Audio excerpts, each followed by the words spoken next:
Ladies and gentlemen, thank you for standing by, and welcome to Spotify's Q4 2020 earnings call. At this time, all participants are in a listen-only mode. If you require further assistance, please press star zero. I would now like to hand the call over to your speaker today, Brian Goldberg, Head of Investor Relations. Thank you. Please go ahead. Great. Thank you, and welcome to Spotify's fourth quarter 2020 earnings conference call. Joining us today will be Daniel Ek, our CEO, and Paul Vogel, our CFO. We'll start with opening comments from Daniel, and after the remarks, Daniel and Paul will be happy to answer your questions. We'll again be taking questions exclusively through Slido. Questions can be submitted by going to slido.com and using the code #SpotifyEarningsQ420. Analysts can ask questions directly into Slido, and all participants can then vote on the questions they find the most relevant. If you don't have access to Slido, you can email investor relations at ir@spotify.com and we'll add in your question. Before we begin, let me quickly cover the safe harbor. During this call, we'll be making certain forward-looking statements, including projections or estimates about the future performance of the company. These statements are based on current expectations and assumptions that are subject to risks and uncertainties. Actual results could materially differ because of factors discussed on today's call, in our letter to shareholders, and in filings with the Securities and Exchange Commission. During this call, we'll also refer to certain non-IFRS financial measures. Reconciliations between our IFRS and non-IFRS financial measures can be found in our letter to shareholders, in the financial section of our investor relations website, and also furnished today on Form 6K. And with that, I'll turn it over to Daniel. All right. Thanks, Brian. And hi, everyone, and thank you so much for joining us. Despite the global uncertainty of 2020, it was a remarkable year for Spotify. Following a strong Q2 and Q3, Q4 met or exceeded our guidance by nearly every metric. Monthly active users reached 345 million, coming in at the very top of the range, and we now have 155 million subscribers, which surpassed all expectations. Over the last year, we have demonstrated our ability to pivot quickly, anticipate user trends, and adapt to their new behaviors. And it is easy to forget, but 2020 had plenty of uncertainty and puts and calls. Our success really is a testament to the strength of the teams, and I'm confident this experience will serve us well in the future. Going into 2021, COVID still has the potential to be a headwind, as it's difficult to fully gauge its impact. For Spotify, more time at home resulted in more people discovering streaming and turning to our platform, but it also created disruption in listening habits, consumption hours, and the release of new music and podcasts.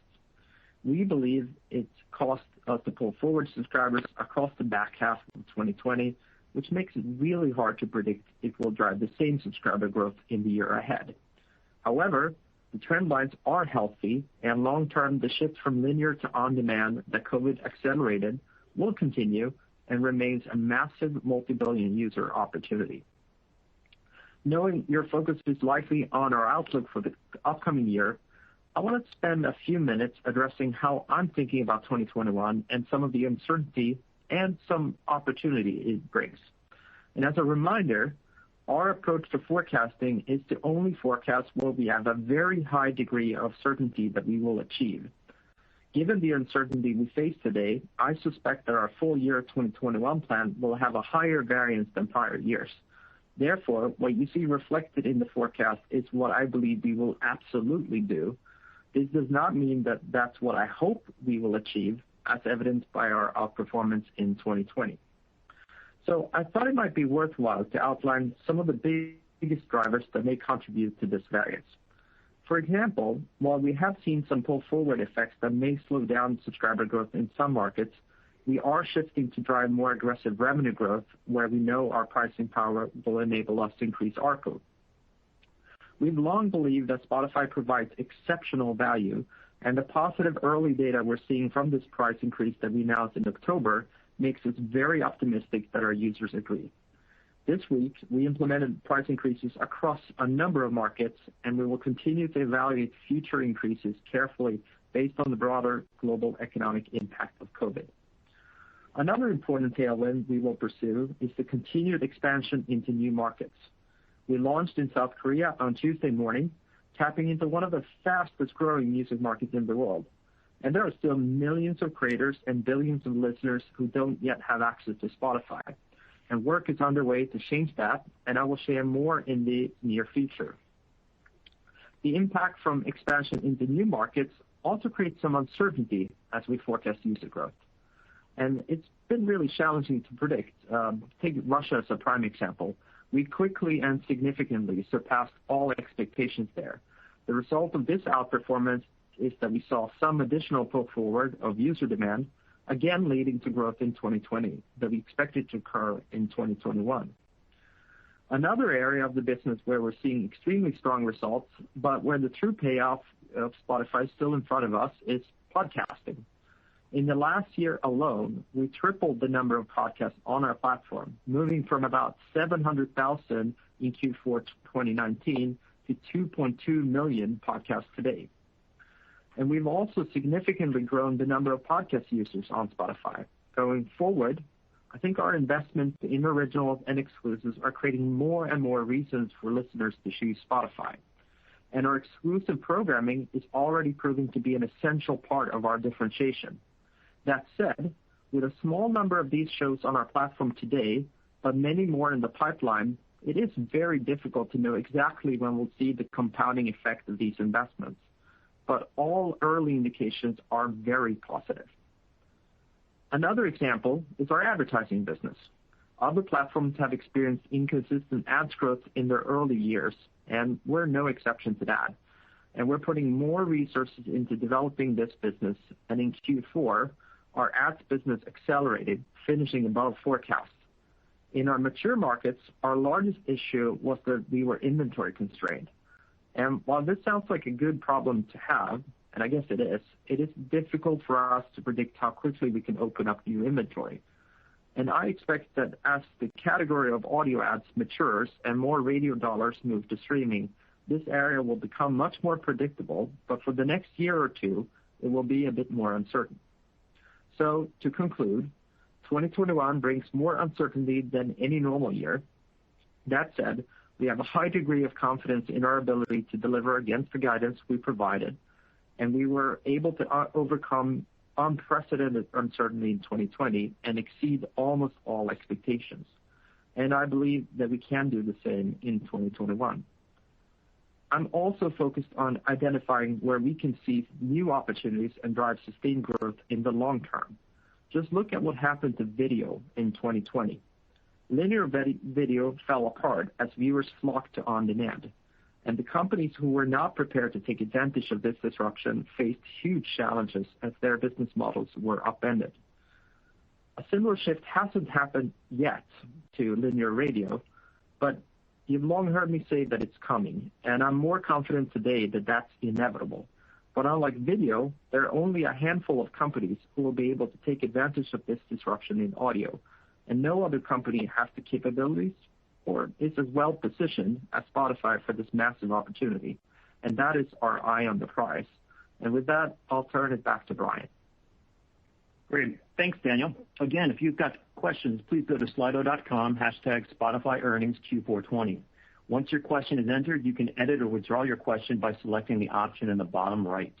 We'll be reading the questions in the order they come in with respect to how people vote up their preferences for questions. And our first question today is going to come from John Egbert of Stifel. The high end of your 2021 subscriber guidance suggests you'll add fewer net new subs this year versus 2020. You noted churn should decline in 2021, but do you expect the newly announced price increases to represent a material headwind to sub growth in 2021? What other factors should we consider here? Yeah, this is Daniel. Long term, again, this is a multi-billion user opportunity, and I'm as confident about that as I've ever been. As I mentioned in my opening remarks, all that said, we are facing a global pandemic, and that pandemic has shifted all user behavior in 2020, and as I mentioned also, did create some pull forward effect throughout the year. That means that there are more uncertainty throughout the year on what will happen to the subscriber growth. So again, our forecasting means that we do the things that we're only very, very certain that we will deliver upon. Specific to the price increases, Paul can probably address that to a greater extent, but we've seen very, very positive response from the price increases in October, and we believe that will be the same for the price increases that we just concluded. Paul, do you want to add anything? Yeah, I would just add a couple of things. I think to echo what Daniel said, I think in 2020, we obviously had a very, very strong year. Daniel mentioned in his opening comments, we pulled forward the Russia launch. So Russia was a meaningful impact in 2020. We had originally thought that we wouldn't really see meaningful impact until 2021, so that helped 2020. And in hindsight, we didn't really call out in any specific quarter where we thought the benefits of people being at home with the tailwinds to streaming were necessarily in any one quarter. But in hindsight, when you look at it, it's a little bit tough to disaggregate how much was just better execution on our part, how much was some pull forward from kind of the tailwind that streaming had in general in 2020. But we do believe that each quarter probably saw a little bit of pull forward as well. When you go back and look at where we started 2020 and where we ended, we finished about 4 million plus or minus above where we thought we were when we started the year. So definitely some better execution there, probably some pull forward based on the tailwind that streaming had, as well as the pull forward in Russia. And then when you look at 2021, I would say, as Daniel mentioned, I think there is a higher degree of uncertainty than we normally have. There's lots of initiatives. I would say uncertainty isn't always a bad thing. There's lots of things that could break positively, and there's some things that could be more challenging. But there's just probably more of them in 2021 than we've experienced in years past, and that's all baked into the forecast. And then as Daniel mentioned, with respect to the forecast, we've always said to you guys, we will give you guidance based on what we actually think we're going to do, and that is what we've done this year as well. But that being the case, it really is a base case model of what we have a high degree of confidence that we will achieve. And it doesn't necessarily assume that we're going to have the upside in some of the initiatives or uncertainties where if they break positively, we could be better. So again, we've given you a best case forecast and one that we feel with a high degree of confidence we'll be able to achieve. All right, our next question comes from Eric Sheridan of UBS. How should we think about the progress made against previously discussed investments in the podcast opportunity? Is there an update about the puts and takes in terms of upside to the business compared to global investments needed to scale over the coming years? Yeah, overall, we're very pleased with what we're seeing. But just as a reminder, the primary opportunity as we think about the long term here is clearly the linear radio experience that are moving online into on demand. That is the eye on the prize, the one that we are chasing, and that's still what we're kind of looking at. As we look at that universe, though, the primary thing that we've been focusing on as we got into this audio first strategy was we already have a massive user base on Spotify today. How can we turn them into podcast listeners and extending our platform into becoming the de facto podcast player for a lot of these users as well. And as evident, I think, from this quarter compared to even last, we keep on extending the number of users on our platform that are using podcasts on the platform to now a quarter of them that are podcast users. I think as we start getting on the upper end of those user ranges, you will see us going outside and trying to convert more and more of the outside users who are not yet Spotify listeners to come onto the platform. And I think exclusives will be a material part of that strategy. And even there, I would say it's very encouraging to see the early results of the exclusivity strategy that we have. But we're in the early days in the sense that there are many, many more exclusives that we have in the pipeline for 2021 that we're excited about. The hard thing is to forecast what the compounding effect is of all of those when they happen and when you bring it to Spotify. There will be more and more reasons to come to Spotify. That's one thing for sure, but it's sort of a near-term uncertainty in terms of the effect of that. The one thing I would add as well, I think if you go back a little over a year ago, I think we mentioned in one of our shareholder letters that we believed that podcasts and podcast usage was highly correlated with improvements in retention and user growth, but we at that point couldn't really prove out the causality. I think you'll notice in the shareholder letter that we did mention that we now feel reasonably confident that we can prove out the causality of having podcasts and the benefit it's having on user growth and retention. and then having podcasts is a positive contributor to LTV per subscriber. So we're still going to continue to obviously work and monitor that and test that, but we do feel good about sort of the incremental knowledge we have in terms of the positive impact that podcasting is having on our platform. Okay, our next question is from Alan Howe of Howe & Company. When will Spotify add a social element of the overall experience like Tencent Music? Apps like Clubhouse could have an interesting entry to audio, and Tencent Music could be a good way to follow up in some regard. Yeah, we're very interested and obviously pay close attention to everything that's happening in markets around the world and new developments in audio. I've said this many times before, but I think we're in the early innings of the innovation of the audio formats, and creator-to-fan interactivity is definitely one of those things that we're paying attention to and looking at. And we are conducting experiments on it already, but I don't have any sort of specific here to announce. But there are plenty more things to come in the coming months and this year as well when it comes to sort of creator-to-fan engagement as well. Okay, next question from Richard Kramer of Arete. In entering markets like South Korea, what is your strategy for building a subscriber base, given that the market has 6 very well-established players? Yeah, we always take a large amount of time to try to analyze the market, and South Korea is certainly not an exception to that rule. So some would even say that we're late to the party in some markets. Russia was kind of the same dialogue, but we've been studying the market for many, many years, and we're well aware that South Korea is a mature market and that it will take time for us to establish ourselves. I think the key is the same thing that we do in pretty much every single market. We deeply try to understand the content that we have. In many of the domestic markets, we try to bring an international flair to it and bring the creative talents that we have from all of our creators around the world to that platform.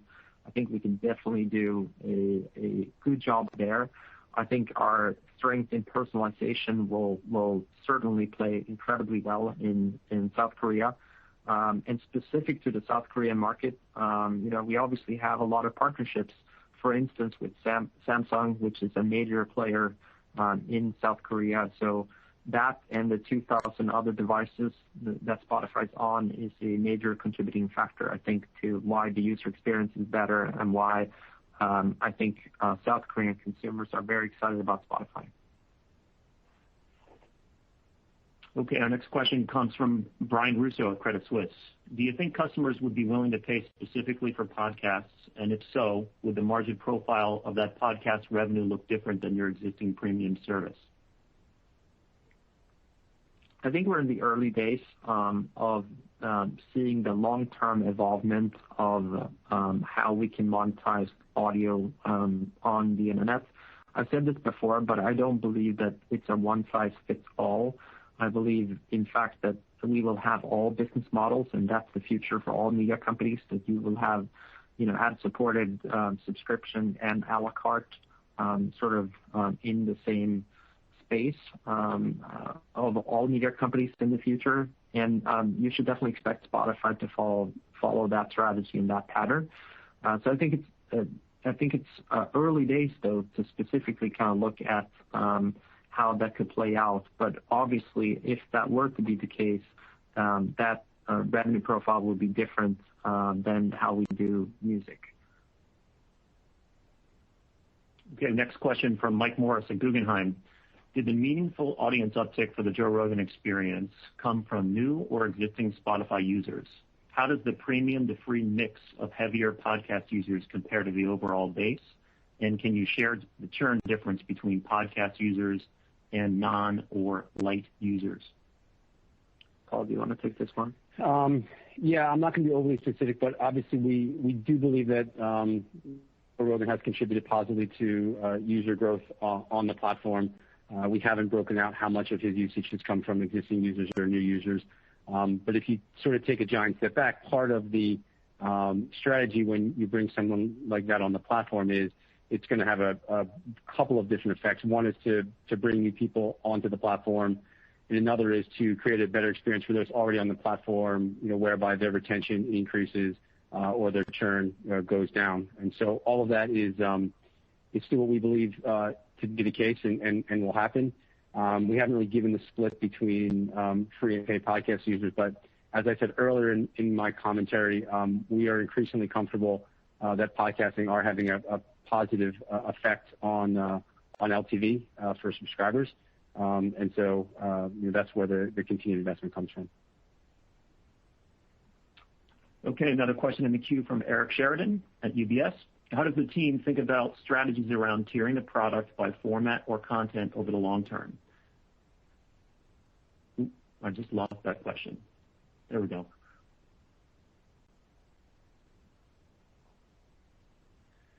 I don't know if Danny, if you want to take that one. Sure.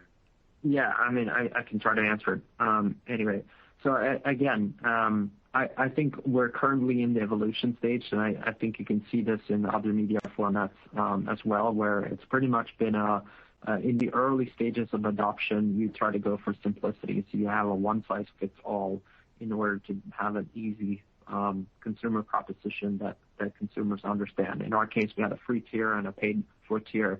We've evolved that model to having a free and paid and family and students.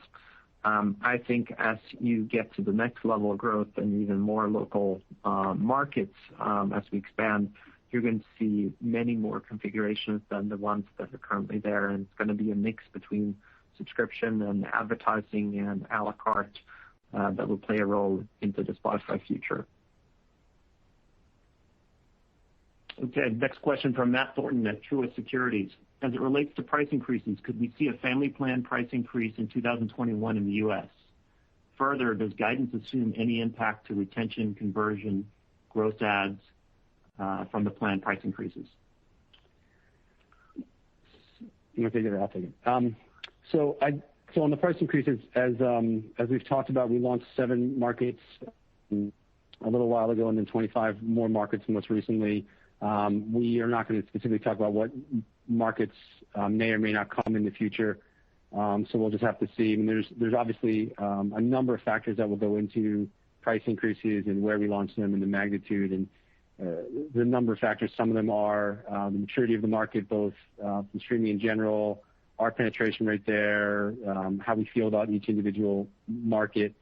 And so from pricing, that's kind of how we think about it. I mean, with the impact on the model, as I've said, we have assumed the price increases in the model where we know we're going to launch them and when we're going to launch them. So again, just to reiterate how we think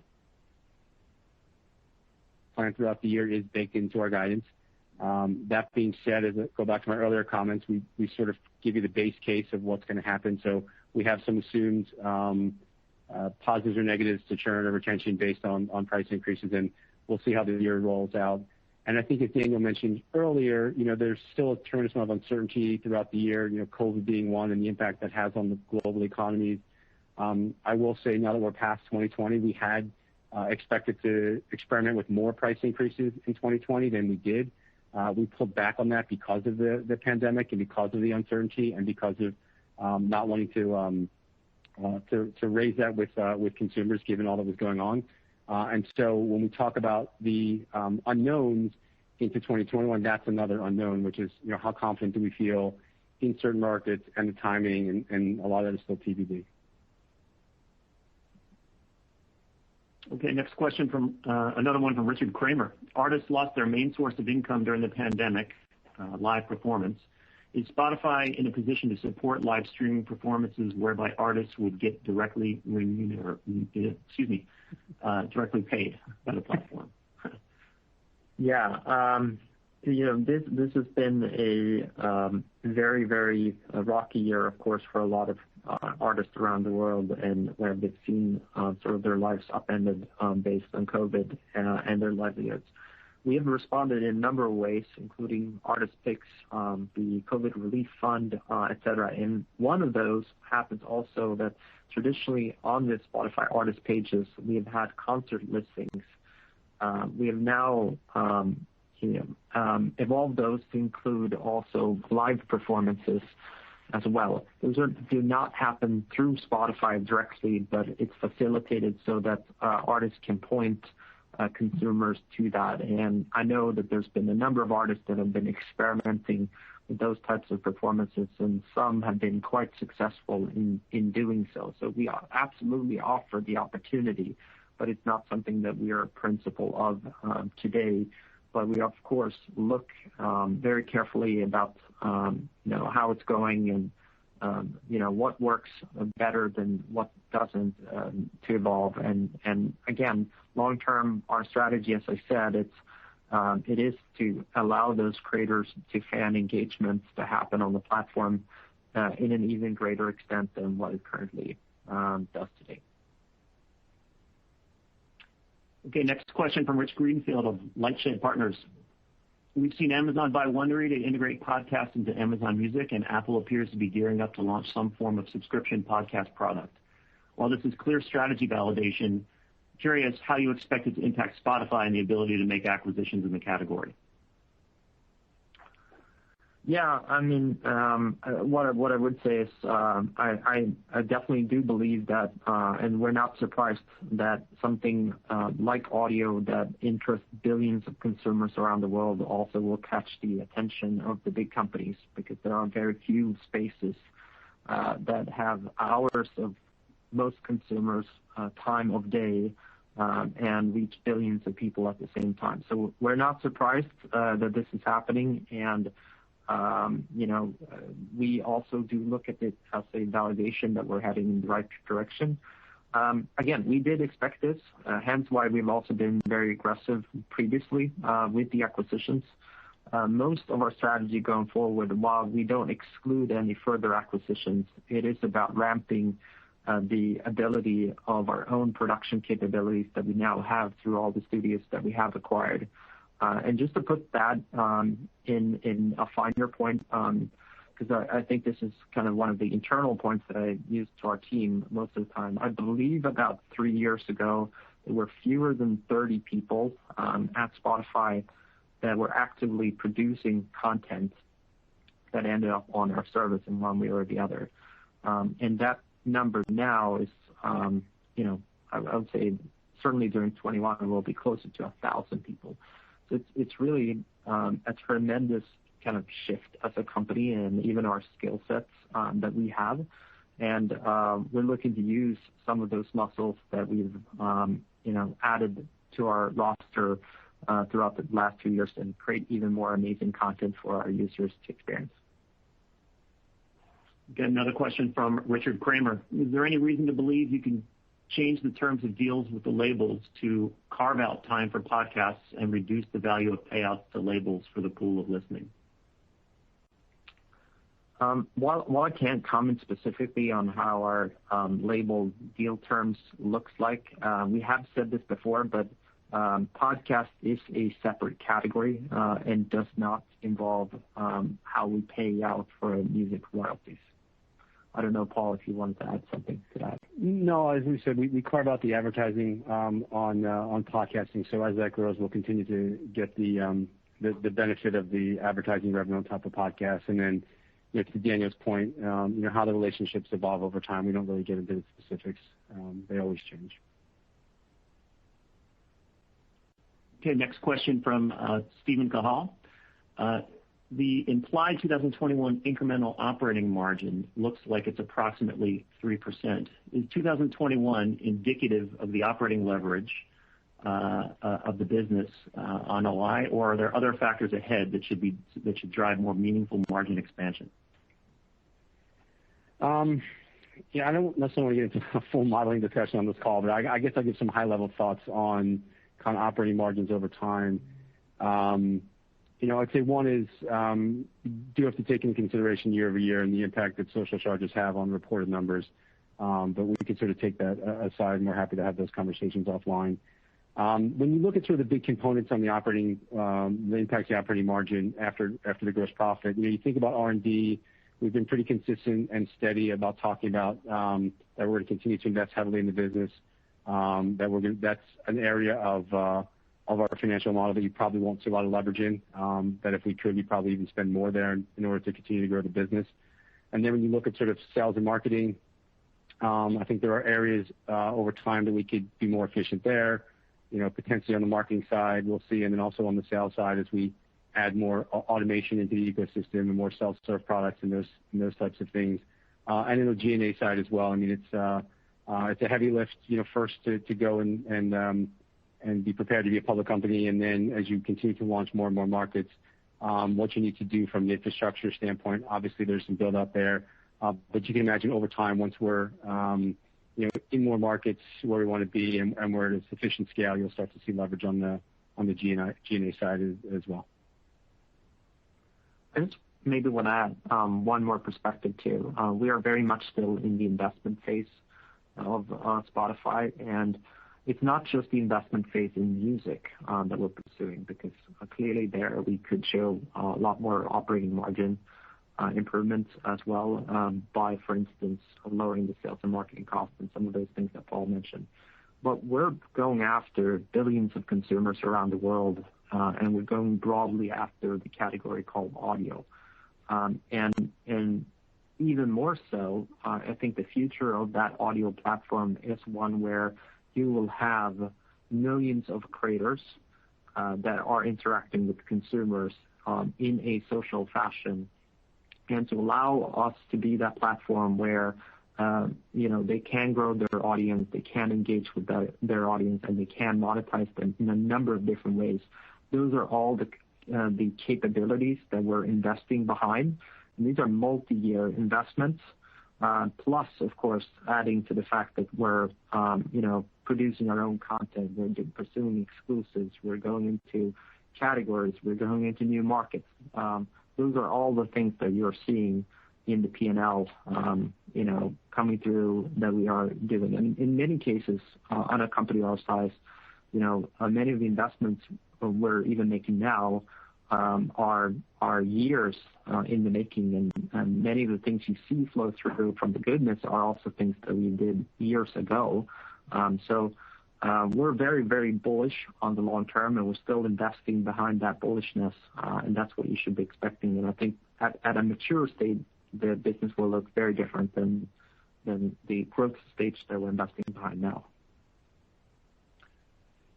Okay, next question from Mario Lu at Barclays. Currently in Korea, it launched only with the premium individual and duo plans with no option of either the family plan or freemium model, which should help drive ARPU. That being said, can you speak a bit as to why you came to that decision and if we will eventually see both plans in Korea? Yeah, just quickly, this is not very uncommon practice for us. We typically launch, as I mentioned, with a very simple proposition in markets, and then over time build on. And that's something that's been incredibly successful for us to do. And if you go back to almost all market launches, kind of follows the same pattern. Go in with a very clear proposition to a very clear audience, and then broaden that proposition over time, both with more local content, with more local nuances, and as you mentioned, more plans and pricing. Just to mention one example, like prepaid planning is something that we've been experimenting with in Southeast Asia. That's just one example of us innovating to local nuances. Okay, next question from Rich Greenfield. There was a recent article about podcasters being disappointed in the Anchor's ability to deliver sponsorship with ads, often for Anchor/Spotify. What happened, and does this tie into why you bought Megaphone? Well, what I would generally say is we're early on in our podcast platform monetization efforts. So most of the focus so far has been how to get more great content on the service, and the vast majority of podcasters on the service today are self-monetized. We have been experimenting with various forms of monetization, including, of course, the ability, one, for podcasters to monetize themselves, but then the Anchor monetization effort that you mentioned, and now also with Megaphone as part of that. we're very bullish on the opportunity to provide a meaningful way for podcasters to monetize through the platform efforts. And I hope to be able to talk a little bit more about what our plans are in the near future on that. But, again, lots of experimentation, but you should feel comfortable that there is a lot in our capabilities and portfolio that I think we can bring to the amazing creators that are doing podcasts on the platform today. Okay, another question in the queue from Mario Liu. Can you remind us how price increases flow through to costs? In other words, do labels receive the same share of the price increase, or is there a min-max threshold for pass-throughs? Yeah, as we said in the past, we're never going to give you specifics of how any of our label deals work. That being said, anytime we're raising prices, I think the labels are happy with that. But in terms of how it flows through, we don't get into specifics. Okay, another question from Richard Kramer. What's the total investment you've made in acquisitions and commitments to content owners in the podcast space, and how do you measure the payback on that investment? Will it be in ad sales, conversion to premium, or separate subscriptions? Paul, do you want to take that one? Yeah. So I think from a payback, it is a holistic approach, and I think you mentioned a number of them in the question itself. And so when we look at the investment in podcasts, whether it's something we develop on our own or license or buy, the model that we build out has all of those factors into it. So there's an expectation of potential new users that may come to the platform based on having this content. There's we're starting to be able to measure what we think the retention benefits would be from having that on the platform as well.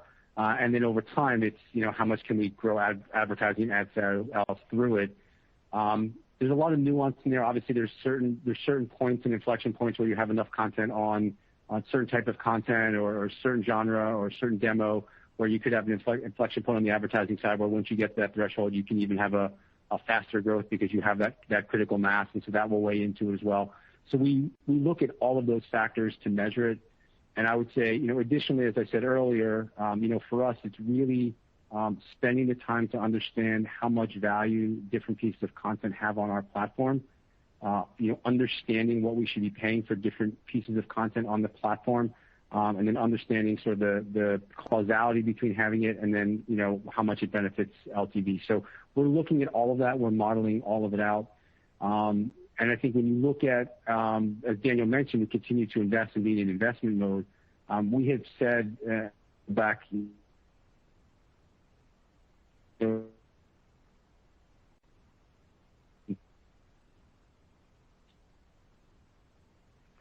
think we lost Paul there. Some technical issues. Paul, you're back. I'm back now. Sorry about that.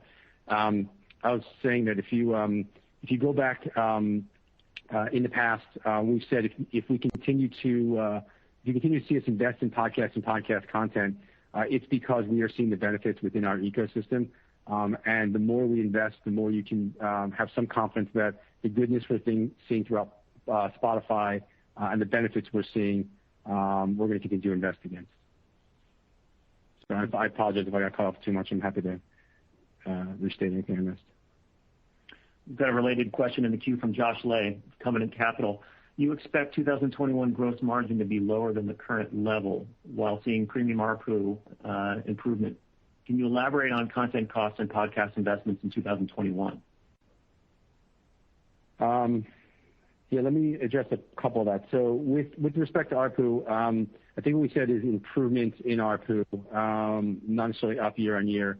When you look at it on an FX neutral basis, I think for the full year, ARPU will probably be roughly flattish.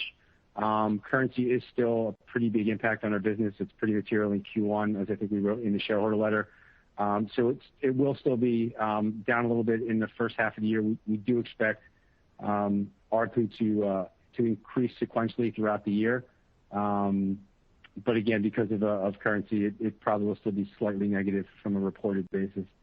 The second part of the question was, just on gross margin in general. Yeah, I mean, I think there's always lots of puts and takes in gross margin. If you look over the last couple of years, we've sort of hovered between 25.5% gross margin. We do have some control on our investment and how much we want to spend and what we feel comfortable with respect to where we are on the growth curve, where we want to continue to double down on spending. And so, there is a continued increase in podcast spending in 2021. The revenue against podcasting is growing very, very nicely as well, so we are seeing that. We're not quite at the point yet where the revenue is outpacing the continued investment. We are very optimistic that over time we will get there.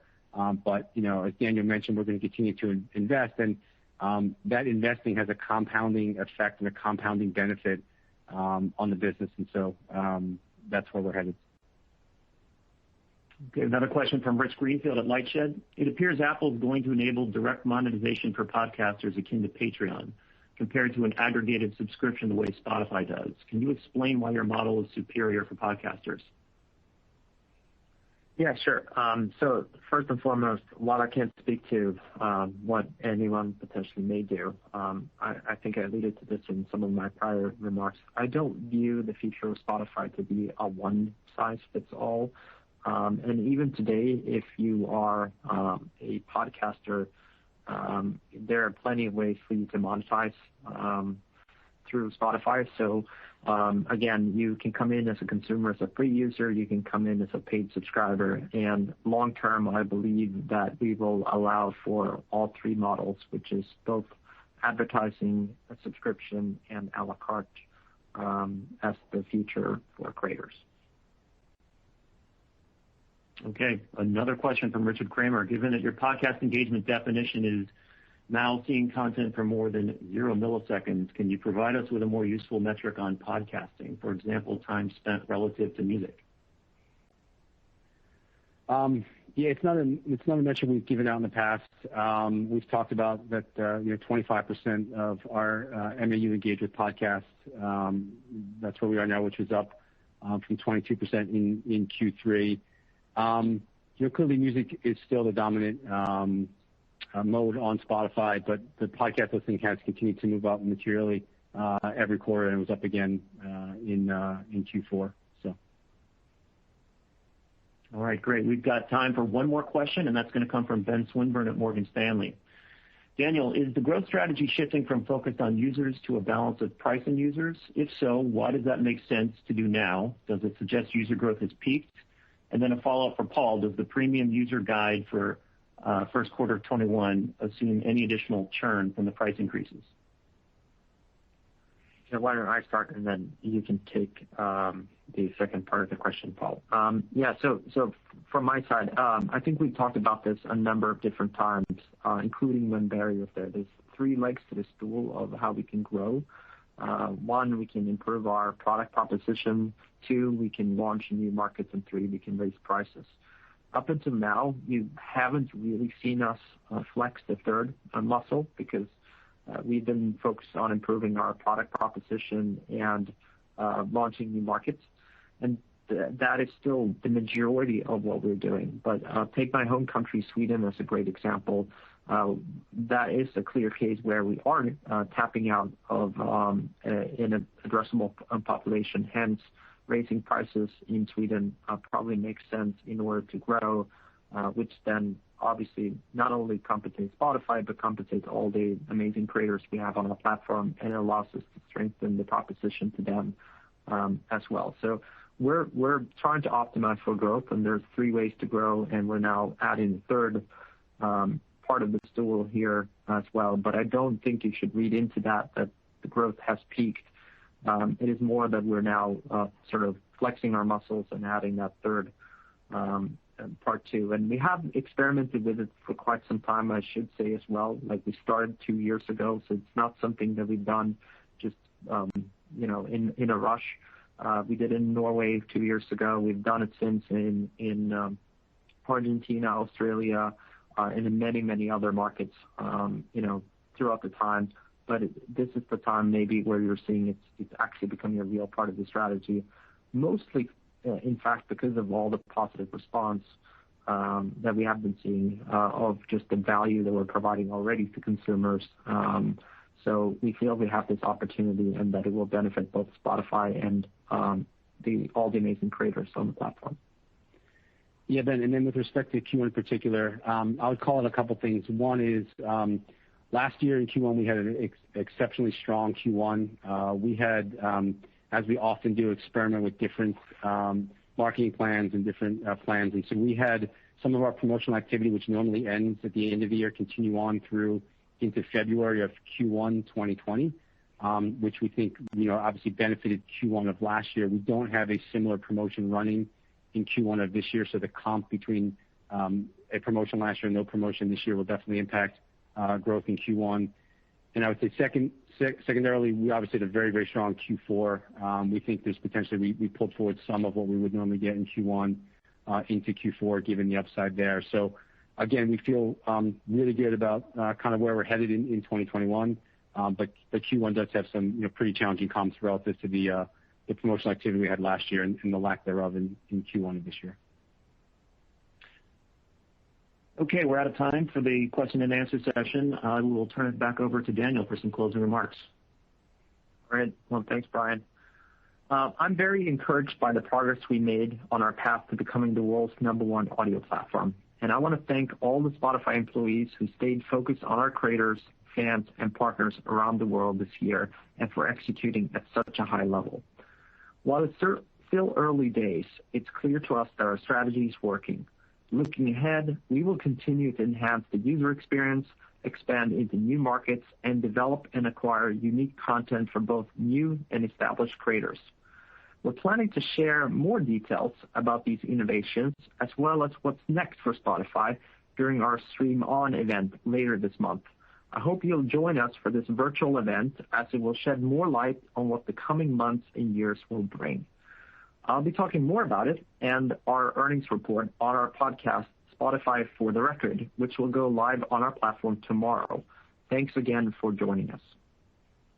Okay, and that concludes today's call. A replay will be available on our website and also on the Spotify app under Spotify Earnings Call Replays. Thanks again, everyone, for joining. Thank you, everyone. This will conclude today's conference call. You may now disconnect.